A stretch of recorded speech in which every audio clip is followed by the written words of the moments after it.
you are urgently required by the Muslim of subcontinent and I order you to lead the freedom movement. I am with you. Don't worry, you will be succeeded inshallah.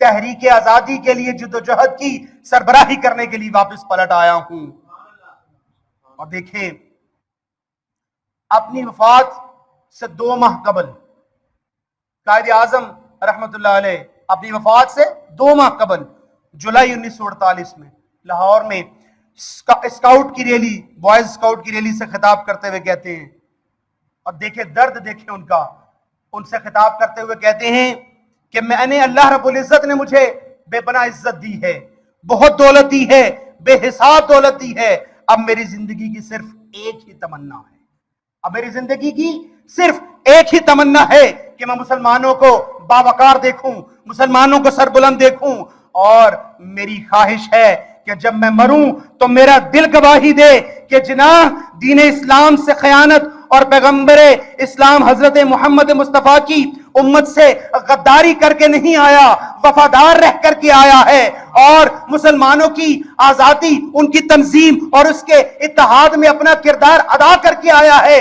اور جب میں مروں تو میرا رب مجھے یہ کہے کہ اے میرے بندے تو مسلمان پیدا ہوا تھا اور مسلمان مر کے آیا ہے۔ یہ ہیں قائد اعظم محمد علی جناح۔ مولانا شبیر احمد عثمانی مکتبہ دیوبند کی ایک شخصیت، جو واحد شخصیت ہیں تحریک پاکستان میں قائد اعظم کے شانہ بشانہ کھڑے ہیں، جہاں ہم دیکھتے ہیں کہ بہت سے علماء پاکستان کے مخالف ہیں، وہاں یہ پاکستان کے حق میں، اور ان کو آزادی حاصل تھی، جب بھی چاہتے تھے جا کے قائد سے بالکل ڈائریکٹ ملتے تھے۔ کہتے ہیں کہ ایک روز میں صبح صبح قائد سے ملنے چلا گیا۔ یہ میں آپ کو ان کی روحانی شخصیت، ان کی شخصیت کا روحانی پہلو بتا رہا ہوں۔ روحانی پہلو ہر ایک شخص کی شخصیت کے ساتھ ہوتا ہے۔ روحانی پہلو کیا ہے؟ آپ کی ذات کا اللہ اور اس کے رسول کے ساتھ جو تعلق ہے، یہ آپ کا روحانی پہلو ہے۔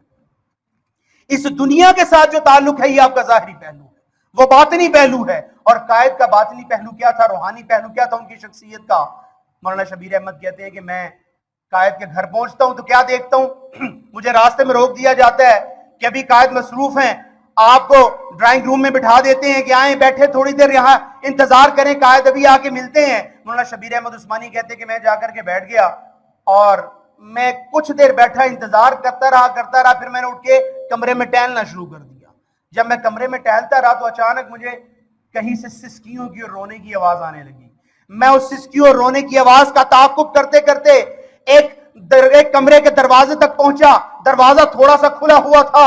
جب میں نے دروازے کو ہٹا کر کے دیکھا تو کیا دیکھتا ہوں کہ وہ سوٹیڈ پوٹیڈ بابو، وہ قائد اعظم سجدے میں سر رکھے اللہ رب العزت کی بارگاہ میں رو رہا ہے اور پاکستان کے لیے دعا کر رہا ہے۔ یہ ہے قائد اعظم کی شخصیت کا روحانی پہلو۔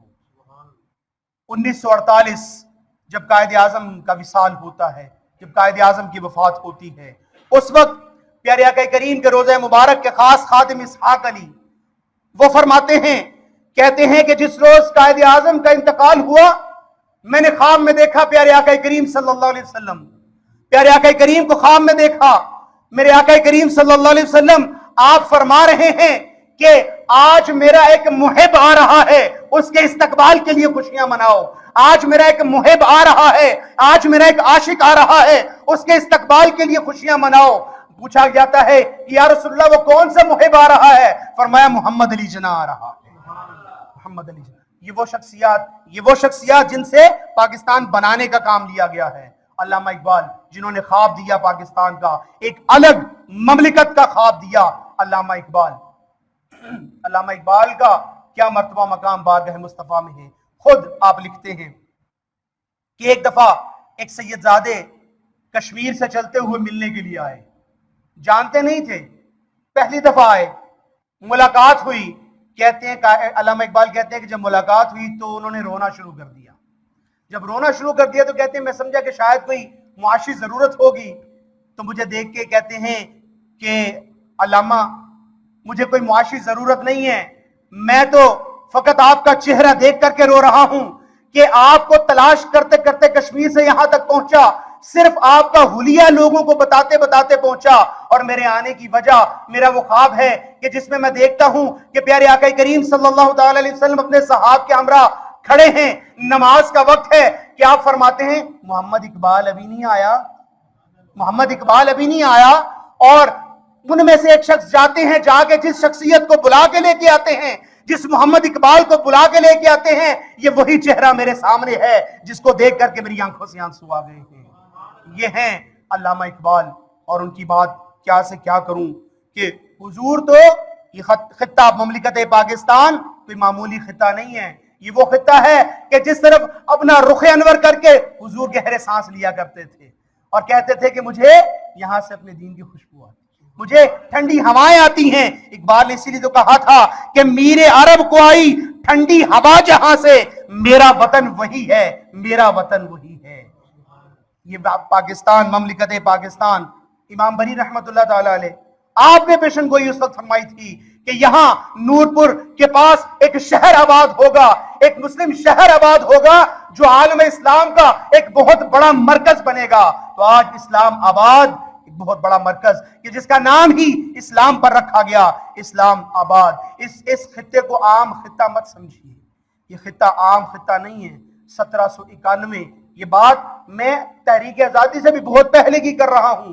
1791 ایک مرہٹہ سردار سادیشور رائے بالاجی راؤ کے حکم پر جب دلی کو تاراج کرتے ہوئے لاہور کی طرف بڑھتا ہے, ادھر وہ لاہور کی طرف بڑھ رہا ہے اور ادھر احمد شاہ ابدالی کو غزنی میں میرے آقا کریم کی زیارت ہوتی ہے اور فرماتے ہیں کہ احمد شاہ ادھر مسلمانوں کا خون بہایا جا رہا ہے اور ادھر تم اپنے بستر پر سو رہے ہو. احمد شاہ ابدالی اسی وقت اسی رات اٹھتے ہیں, اپنے استبل میں جاتے ہیں, گھوڑے کو لیتے ہیں, اپنے گھوڑے کی پیٹھ پر زین کستے ہیں اور گھوڑے پر بیٹھ کے چند ساتھیوں کو ہمراہ لیتے ہوئے اپنے سالار اعظم کو حکم دے کے جاتے ہیں کہ میں لاہور کی سرزمین پر جا رہا ہوں, میرے پیچھے فوج لے کر کے پہنچو. تو یہاں شکست فاش دی اس کو. میرے آقا کریم کی نظر خاص ہے مملکت پاکستان پر. دوستان محترم, بر صغیر قائد اعظم کا فرمان یاد رکھیے, 21 اگست 1927 آپ فرماتے ہیں کہ بر صغیر میں پاکستان تو شروع سے ہی موجود تھا, یہ الگ بات ہے کہ لوگوں کو اس کا شعور نہ تھا, لوگوں کو اس کا شعور نہ تھا. پاکستان یہ محض اتفاق نہیں ہے کہ آپ کو جس رات یہ پاکستان دیا جائے رمضان المبارک کی رات, جب قرآن دیا گیا ہے, اور 27 رمضان المبارک کی وہ عظیم رات کہ جو رات خیر من الف شہر, 1000 مہینوں سے بہتر ہے, جس رات آپ کو یہ تحفہ دیا گیا, پاکستان کا تحفہ دیا گیا, مبارک مہینہ رمضان المبارک کا, رات 27 رمضان المبارک کی وہ مبارک رات, یہ اتفاق نہیں ہے. یہ اتفاق نہیں ہے کہ آپ پاکستان کا جو نعرہ بنتا ہے وہ کیا بنتا ہے, لا الہ الا اللہ. یہ محض اتفاق نہیں ہے کہ آج آپ پاکستان کے جھنڈے کو اٹھا کے دیکھ لیں اور گنبد خضرا کو اپنے سامنے رکھ لیں, اس کے سبز اور سفید حصے کو دیکھ لیں اور پاکستانی پرچم کے سبز اور سفید حصے کو دیکھ لیں. یہ محض ایک اتفاق نہیں ہے. جو علم عدد کو جانتے ہیں وہ جانتے ہیں کہ علم عدد کی دنیا میں 92 کا عدد, اس کا مطلب کیا ہے؟ 92 اس کا مطلب ہے محمد, اس کا مطلب ہے محمد. اور پاکستان کا انٹرنیشنل کوڈ جو اس کو دیا گیا ہے وہ 92 ہے, یعنی جس کو میرے آقا کریم سے نسبت ہوگی وہ پاکستان سے رابطہ کر سکے گا, جس کو نسبت میرے آقا کریم سے نہیں ہوگی, جو نہیں مانے گا اس کا پاکستان سے رابطہ نہیں ہو سکتا. یہ 92 کا عدد آپ کو دیا جانا یہ محض اتفاق نہیں ہے. دوستان محترم, میں تاریخ کو جب دیکھتا ہوں نا تو غزوہ حنین, مکہ فتح ہوا, پاکستانی بہت خوش قسمت ہو کہ آپ کے حصے میں کیا آیا ہے. آپ کے حصے میں اللہ اور اس کے رسول کی محبت آئی ہے, آپ کے حصے میں اللہ اور اس کے رسول کی محبت آئی ہے. دنیا والے اپنی اگر دنیا کی دولت پہ عیش و عشرت پر اتراتے ہیں تو مبارک ہو آپ کو کہ آپ کے حصے میں عشق مصطفیٰ کی خاص دولت آئی ہے. غزوہ فتح مکہ کے بعد غزوہ طائف ہوتا ہے, حنین ہوتا ہے. میرے آقا کریم کثرت سے مال و دولت نئے اسلام قبول کرنے والوں کو دیتے ہیں. ان کا تعلق اسلام سے, دل اسلام سے جوڑنے کے لیے کسی انصاری کی زبان سے نکل جاتا ہے کہ اگر تلوار چلے اور خون بہے تو ہم اٹھیں, اور اگر مال و دولت اور اگر دینے کی باری آتی ہے تو مال غنیمت میں جو ہے وہ مکہ کے لوگوں کو زیادہ نوازا جاتا ہے. میرے آقا کریم کو پتہ چلتا ہے, آپ تشریف لاتے ہیں اور صرف انصار مدینہ کو بلایا جاتا ہے کہ یہاں پر صرف انصار مدینہ ہو اور کوئی نہ ہو. یہاں پر حضور فرماتے ہیں